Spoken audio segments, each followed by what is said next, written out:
of homemade bread. Please put your hands together and welcome the Resilience Lady, Michelle Porcelli. Thank you. The year was 2013. I remember it well. It was the first time in my career as a school counselor I lost one of my students to suicide. They told me his name. I'd never heard it before. They showed me his picture. I had never seen it. It was October. He was a sophomore. We didn't have time to get to know them, let alone know that they needed help. But I knew we could do better. As a counseling team, we pulled together and decided to make a change. We researched suicide rates, causes, and how to prevent it. In my studies, I learned that many countries around the world are consistently in the top 10 for the rate of suicide. Lithuania, Russia, the United States, Utah. And I thought, oh, bingo! They're all along the same latitude. It's got to be the altitude. Let's blame that.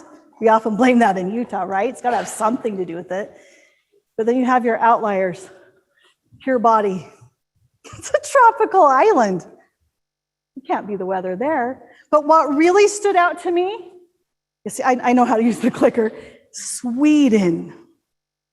Sweden had consistently been in the top 10 until recently. They dropped down, way down. What were they doing that worked?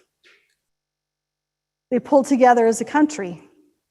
They decided to focus on social and emotional wellness, not just in their schools, but in their communities. I knew that if a country could do this, we could do this at Lehigh High School. So we decided to take part in a program called Be the Change. We planned for months. We invited 125 students to come. It was a 2-day program, so it was 125 students each day. And we had a lot of activities, dancing, and get to know you cross the line activities. It was pretty controversial, actually, because it was real. And we decided we needed a little cherry on top. So we hired somebody by the name of Johnny Covey to be our motivational speaker. And he came, and he did a great job. And he did his raptor impersonation. He was referred to me by Jason Hewlett. And then we asked the kids, what do you think? One response, best day of my life so far. If every day could be like this, maybe I'd come to school more often. Another one said, it's the first time in 3 years I haven't eaten school lunch alone. What was your favorite part? You may have guessed. It was Johnny Covey. I'm like, oh, after all of our hard work. I knew right then and there I needed to do a little more. Outside of being a counselor, which is great, but I wanted to motivate people, not just youth, but my community. And that started my career as a public speaker, as a youth speaker, as a corporate trainer. It has been quite a ride. I've learned a lot of things along the way, made a lot of mistakes, I'm still learning, but I want to share some nuggets with you so that maybe you too, whether you're doing an online course or making videos or speaking on stage, someone's going to say about you, best day of my life. We're going to talk about stage presence, content, the not sucking part, right? And then I'm going to show you where to find the money. Yep, I'll be your favorite person for the next 15 minutes. First is stage presence. And how many of you recognize this person up on the screen? This is Stephen Sharp Nelson of the Piano Guys. I had the opportunity to speak with him at TEDx this last fall. We had about 50 people in the audience due to restrictions, but we were live, so there was that, right? But he taught me that it's time to stop being polite and nice and be charismatic, passionate about what you're doing. You see his picture, you are already pulled in, and you haven't even heard him play. He's learned that there is something that makes him unique and cooler than everyone else. It's his cello. Find what makes you unique and cooler than everyone else and lean into that. I think Jennifer had mentioned that earlier. How many of you in this audience are an elementary school counselor? Anybody? Anyone a play therapist? I am. Pretty cool, huh? I used to be embarrassed about that, thinking they're not going to hire me at these organizations if I'm just an elementary school counselor. But once I leaned into that and used it to my advantage, it was the if you build it, they will come type of philosophy. They know what they're going to get when they hire me. I teach them to play nice in the sandbox. We do coping skills. We do mindfulness. We do how to do team building. They know it's going to be a feel-good presentation. It's going to be fun. And they're going to have at least 1 hour or a day that they can get their mind off of their work. Okay, how to enter the stage. Who knew that this one would be so important? Stephen Sharp Nelson again. I watched him as he entered the stage. When he walks on, he doesn't just go on, it's like, mic check, it's so good to be with you all today, thanks for having me, all that stuff. Oh, no. He goes like this. He comes on and he's smiling and he's already looking at the audience. And then he does one of these. He crouches, gets eye level with some people, and then he air high fives the audience. Everyone's already loved him before he even opens up the cello. And then he sits down and plays.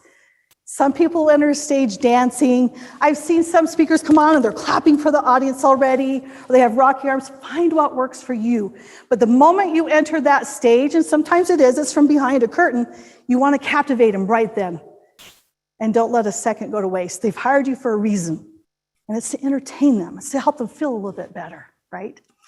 The next thing to talk to you about, we're going to skip down to here, is called Nice Bike by Mark Scherenbrink. He is actually a motivational speaker as well, a corporate trainer. And I go to a dentist named Dr. Cliff Doman in Lehi, Utah. He has won best dentist of the county and of the state many times. He is so much fun. And I was one of his first clients. On his 10-year anniversary, about 5 years ago, I went in for a checkup and he gave me this gift called Nice Bike. And I said, Cliff, what is this?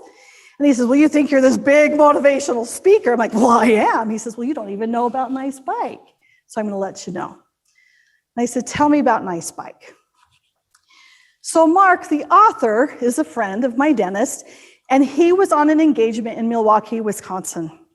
While he was there, he realized it was also the Harley-Davidson convention at the same time.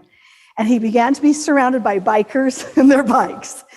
And as he walked around the town, this is what he'd hear and see. Nice bike. Nice bike.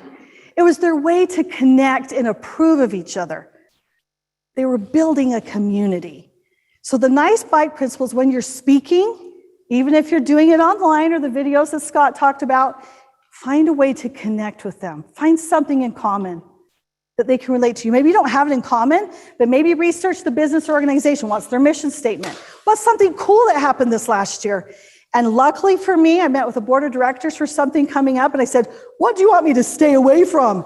And I'm so glad I asked that, because they told me what they wanted me to stay away from, and that's exactly what I was probably going to start talking about.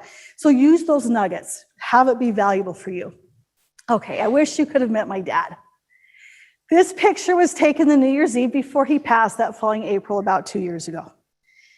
You see, Dad has Parkinson's disease, so he would shuffle when he walked. He'd whisper when he talked. It was hard to hear.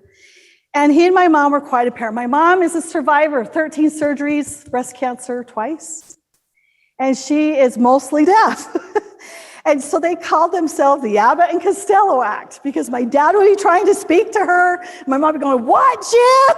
And then they're so cute. You can see they're so cute. My mom's Swedish. They're just the cutest thing. But one thing you don't see in this picture is that my dad is saying to me, seize the day. Dad was in the Air Force, and he served in the Korean conflict. And after that, and he was a pilot, he couldn't give up the planes, so he decided to build them. He built model airplanes. Some were just gliders, some had engines, and he would enter competitions, and he would win. My job was to go with him to the field. Is anyone know where Mount Jordan Middle School is? Jordan Commons? There's a field just east of Jordan Commons, west of Mount Jordan Middle School. It's still there, and that's where I grew up. My job was to catch the planes before they crashed, because sometimes the wind would catch them, sometimes the engine would give out. And my mom told me my secret mission really was to bring him home for dinner, in time for dinner. But I'm just little at this time. You could just picture my little legs running on that big field. And I knew I needed to catch these planes for my dad. Well, there were a few times that the plane would come down and I'd run and I wouldn't get there in time and it would crash. And I'd start to cry, surprise, and I knew my dad was gonna be so upset. But the interesting thing is, he never got upset with me ever over an airplane. He called me Mitchell, that was his nickname for me, and he'd often come over, and he'd say, "Oh, Mitchell, it's okay." He'd pick up the pieces, and he'd say, "Now I can build a new one." I thought I was there to catch the plane. My dad was teaching me resilience, and that's what I speak on now, is being resilient. Know what your audience wants. Sometimes when you go into a presentation, so there's something in education we call monitor and adjust. You need to monitor the audience, and maybe you're gonna have to tweak things just a little bit. Be ready for that. I know that we're gonna hear about mining stories from Bart in a minute, so that will be great. You've got to be ready to adjust your presentation to give them what they want. I thought my dad wanted me to catch a plane. He just wanted to spend time with his little girl. This is how you do it. It's called story, application, story, application, story, application. How many of you have seen the movie Rudy? Okay, you come away from that movie feeling motivated, right? But what if you heard about that movie from Rudy Rudiger himself? Not only will you come away feeling inspired and motivated, you might feel like maybe you too could overcome an obstacle. If you're going to do the story application method, choose one story about you. They want to know you. Be vulnerable. We've talked about that. But don't story them to death about you unless that's what they've hired you for and that's what you're speaking on is your story. Give them another story about someone maybe the whole audience knows. It could be someone famous. It could be an historical figure. And maybe a story about someone they don't know. So there's a story they've never heard of before. Now, you can see these little caveats in between. This is where you do maybe little breakouts, or you do some content, or you do that. So you can break it up depending on how long your presentation is. If it's an hour long, maybe you're going to limit the stories. If it's a full day workshop, you could entwine them in there. Here's the money. Now I'm going to mine the education system for you, but you can apply this to the medical industry, technology, anything, okay? My first paid speaking engagement was for $300 in a high school in Colville. And I was so excited. And to date, it's still probably one of my favorite presentations that I've ever done. But $300, and I had to take off a day of work and the travel, not a lot to compensate. But then I learned something. I had spoken for a Hope Squad there, suicide prevention group. Did you know that every cluster for the state of Utah, that the cluster means the schools that feed into a high school, okay? So you have these clusters of like 4 schools. It is mandated they hold a community health night once a year. They'll often get food trucks and hire speakers. Get into that circuit. You can fill up your entire calendar all year for that. Then you've got professional development. I'm not going to just mine this to death for you, but there's counselor conferences. There's the State Board of Education, which does have more money, usually a nicer venue. They often do theirs up at Zermatt. Have the opportunity to do that. Once you get into a system, you're now what's called vetted. And you don't have to market yourself to death because they're going to do it for you. They will refer you. I've been fingerprinted, background check. Well, obviously I work for a school district too. They know what they're going to get with me. They know I can be trusted. I'm not going to embarrass their employees, things like that. Okay. During my experience as a counselor, we get a lot of people who advertise to us because they want us to promote them to the students. So I have to be very careful who I endorse. There is one organization I feel comfortable, and it's called New Hope Ministry, and they're located in Pakistan. You can follow them on Facebook. It's called Ray Omair, Rayomair. They provide food buckets for kids on the street, for sex trafficking victims. There was one girl who her shadow touched a shadow of someone from a higher caste. I don't want to be too graphic, but they beat her and exiled her. That's who they go meet on the street.